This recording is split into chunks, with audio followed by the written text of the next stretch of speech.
Akedah Project. We invite you to join. One story, many angles. Come learn with us. Hi, I'm Alicia Jo Rabins, and I am an artist. I'm a writer and musician, as well as a teacher of Torah. And so I really love to make work about ancient texts and traditions and the way that they intersect with contemporary life and emotional experience. And one of my main projects is called Girls in Trouble, which is an indie folk art pop song cycle about the complicated lives of biblical women. It began as my master's thesis in Jewish women's and gender studies at JTS, and it grew into a touring band and a full 3-album song cycle. And every song is written in the voice of a biblical woman. And I'm retelling her story in first person, based on a combination of research into midrash and traditional commentary and sort of just internal consideration of how I can relate to that story and how someone living now, you know, my friends, my family, my community, or even literally me personally have gone through something similar in some way. It's really powerful to view the Torah through the lens of the women's stories and to center them. So to say, I'm going to sit with the women and observe the stories. It's a different perspective than the way they're often taught or studied. And the Akedah is actually kind of a prime example of that, because when you read the biblical account, Sarah is not even mentioned really. And if you think about it, that's pretty wild, because it's her husband and her son who are having this terrible, wild, transformational experience, both on a personal level and on a level in terms of archetypal stories in Jewish tradition, you know? And she's just out of it. I mean, like, where is she, you know? And to their credit, I have to say that the rabbis notice this. And I do want to just pause for 1 second and say, in general, actually, stories of women in Torah, I find often they find ways to give themselves agency within the story. So it's actually a little bit rare, actually, I find, that the woman's perspective in a family story like this is omitted so much. Often the wife or daughter, whoever, may not be the central character, but finds a way to assert themselves in a way that I actually find pretty gratifying. But in this case, she's just kind of absent. And so the rabbis come along in their commentary and notice that, and they notice that the next thing that happens in the Torah is that she dies. And so using their rabbinic techniques of interpretation, they conclude that her death immediately after the story of the Akedah has something to do with the Akedah. And one simple interpretation is just that she finds out what happens, and it's so traumatic, you know, even though he was rescued in the end, her son, that the fact that her husband would almost sacrifice their son was so traumatic that her soul just kind of burst out of her and she died. But there's another interpretation. It's sort of a midrashic legend overlaid on this story, which I find really fascinating, which imagines actually not just a post-Akedah response, but a concurrent occurrence of Sarah's experience. And in this midrash, the rabbis propose that Satan, right, so who we know as Satan, who we don't always think of as a Jewish character, but in the Talmud, he's kind of it's often translated accuser. He's sort of a trickster figure who tries to get people to abandon their faith in God. You know, Satan works against God using tricky means. And so Satan sees this opportunity, like, wow, this would be a great time to turn someone against God when God is telling her husband to sacrifice her son. So Satan appears to Sarah. And I do want to say, I think there's a little bit of an implicit critique of the abandonment of Sarah by God in this moment, that God has kind of left the door open for Satan to come to Sarah and say, look, no one's watching out for you right now. So Satan says, do you know what's happening in the world? And Sarah says no. And Satan shows Sarah essentially like a simulcast of what's happening on the mountain. And she's horrified, and Satan, being Satan, stops the image before the rescue of Isaac. And we know from this story that, everything's all set to go with this sacrifice. At the last minute, God, averts the course of action and changes, what's going to happen. But it's set up really well for Satan to just kind of press pause and say, yeah, see what's happening. You can guess what happens next. And so the grief of knowing or thinking that she knows what's happening is what kills her. And in one later Hasidic interpretation of this midrash, it's actually the joy of knowing that her son was merited, to be brought directly up to God in this kind of transcendent, that she interprets this as a praise and honor, to be gathered directly to God. But I find that a little bit too depressing. So I like the original grief interpretation. It just feels a little more believable to me.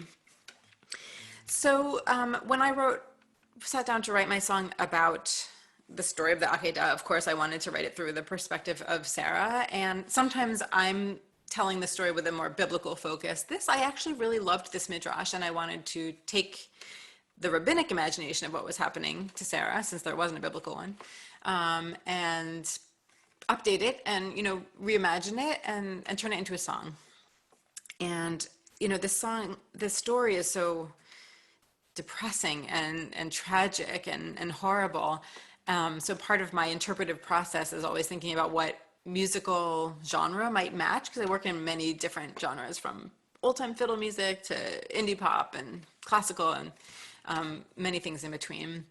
And so I thought, how can I kind of match the gothic horror of this story? And fortunately, I have a deep love of bluegrass and bluegrass ballads and murder ballads in particular. I thought, that's it. It's a Southern bluegrass murder ballad. It's a classic theme. And so I wrote this bluegrass ballad in the voice of Sarah. It's sort of a riff on the rabbi's riff on the original story. So it's kind of my midrash on their midrash in Sarah's voice, and it's called River So Wide.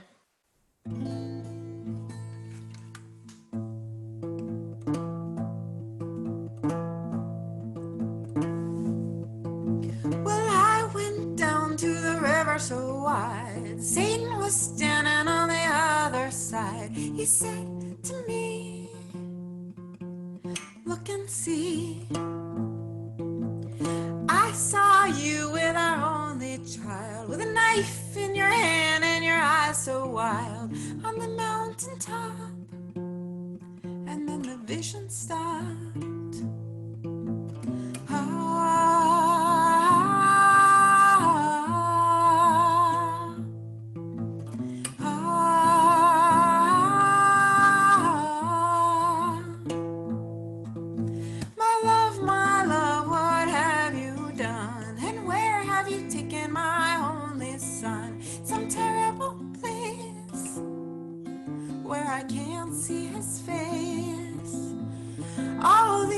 I've been a faithful wife, and I gave you a child so late in my life. My time was done when I bore you a son.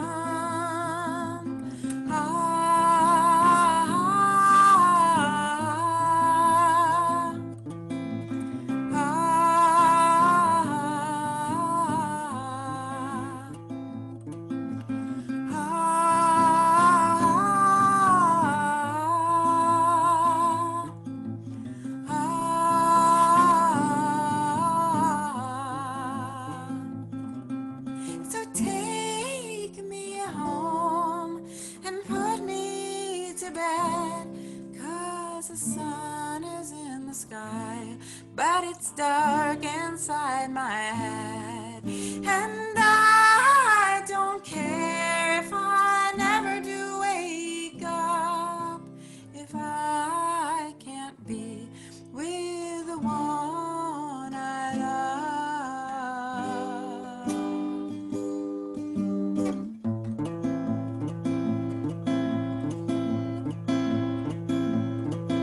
Well, I went down to the river so wide. Satan was standing on the other side. He said to me, look and see. Hush, little baby, don't you cry, 'cause I'll be waiting on the other side. You won't be alone. I'll make it feel like home.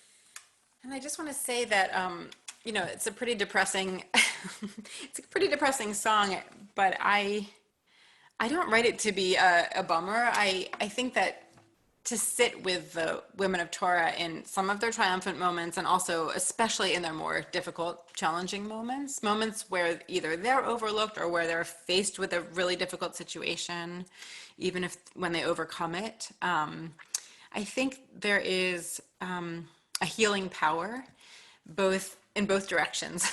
So one direction is us towards the stories. I think to give some loving attention to these characters and to that element of the story, which, there's many people writing great feminist midrash now, but for thousands of years, that was not necessarily the case. I think there's a balancing and a healing in that. And I also think that, life is complicated, and even if hopefully our difficult moments are not as huge as the mythic writ large trials and tribulations of someone like Sarah, we all have moments of betrayal, abandonment, challenge, unfairness, loss, and I think that to invite the women of Torah to come and sit with us in those moments as well can be really powerful. And I think as I write these Girls in Trouble songs about women in Torah, it always makes me feel, it reminds me every time that complicated, difficult, messed up situations are not some modern alienation issue. It's not just something that's happening in the 21st century all of a sudden. It's an essential part of being human. It's an essential part of the human journey. And it's hard, but we're not alone. And we're not alone in terms of our living community, and we're also not alone in terms of our ancestral community and our sort of story community, our texts and traditions, which are here to hold us and support us through these times.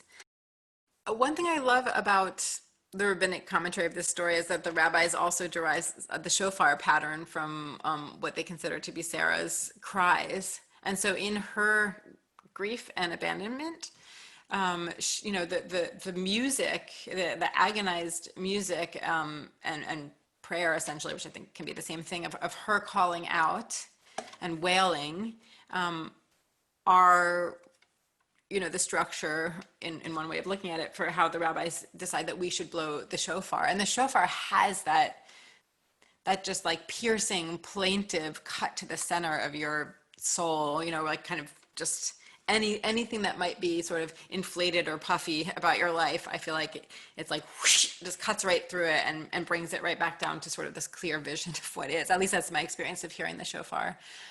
And so I think to read the Akedah story on Rosh Hashanah in that light, to think that if we can hold that together with the rabbi's imagining of Sarah crying out and that being linked to the shofar and to our own call to remember what really matters, and I think show up for each other in a way that Abraham maybe didn't for her, and maybe God didn't for her.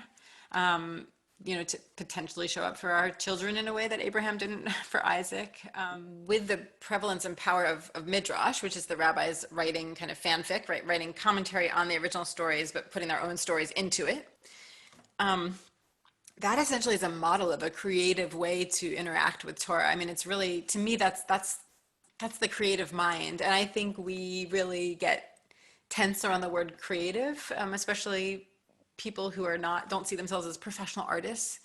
It can feel like creativity is some specialized skill that's hard to access, but I see creativity as something that every human draws on constantly all day long, every day. I mean, it's like, what are we going to make for dinner? which road should we take to pick the kids up? Whatever it is, we're constantly kind of presented with new information and we're dealing with it.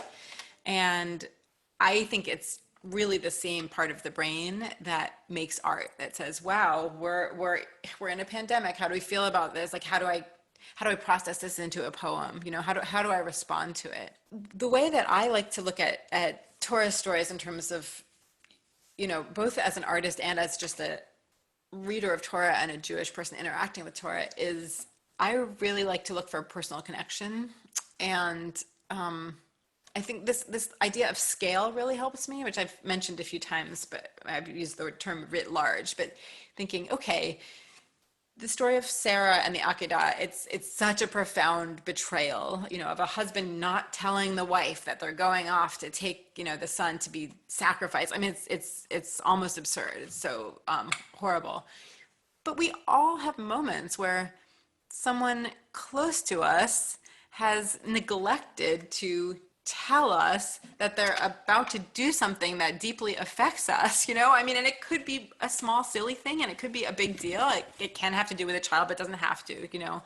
But I think, you know, that's one example. Or conversely, if you want to put it in a family frame, there are always moments with a co-parent where you're going to have a different opinion about how to deal with a challenging situation or even a simple situation. And sometimes your co-parent may just take matters into their own hands. You know, like, well, I'm with the kid right now, so I'm just going to do what I think is right. Thank you very much. I mean, I've certainly done that. And, you know, so I'm sure my husband has, because how can you not? Because it's, you know, part of raising kids. So, you know, this story is so extreme that it's a little hard in a way, I think, to read ourselves into it. That's the power of myth and the power of, you know, Greek myth, Torah stories, you know, the literature, Shakespeare, like we get to see this kind of huge version of our own, and even HBO shows sometimes, just see a bigger, more extreme version of what we're going through. So that to me is sort of like the starting place for making art about Torah, to me, is something about that conversation between this epic projection of a huge ancient story where everyone is, you know, really kind of turning it up to 11, and then looking at where does that pattern appear in my own life and how does it feel and what's the relationship between those two. It brings me a lot of, you know, meaning and comfort in just my own life, and also it's a really powerful tool as an artist.